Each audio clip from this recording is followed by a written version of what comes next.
આગેવાનને બે આવ્યો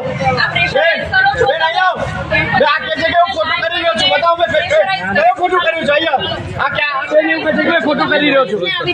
તો આ બેન કયું ખોટું કામ કર્યું મેં કયું ખોટું કામ કર્યું છે બેન બતાવો મને ચાલો બોલાવીને પરિવાર વાળાને બધાને ના મેં પરેશાન નહીં કરતા જ્યારે કોઈને ન્યાય નહીં મળ્યો ત્યારે આ લોકો અવાજ ઉઠાવી રહ્યા છે બેન 4 દિવસથી આપી છે આની અંદર એવું છે કે એમનો જે આયોજક મેન હીરો છે અહીંયા ભરણ સમારોહ છે યોગેશભાઈ પથારાનું કાર્ય એ પોલીસ ચોકીમાં આવીને સાહેબ જોડે મળી ગયો એમને કહેવાથી અમારી મીડિયાઓને આદર કરવામાં આવ્યા અમારો કેસ પહેલા ના લીધો એ ભગત આવ્યો તો ભગતે કીધું એટલે એ પથારા વાળો એમનો આયોજક મેન છે એના કહેવા પર આ ચાલી રહ્યું તો એવા પથારા વાળાને કહેવા પર એવા પથારા વાળા કહે છે કાર્યવાહી કરવા માટે બરાબર પથારા વાળા કહેવાથી એ ચાલે છે પથારા વાળા છે કે એ ચાલે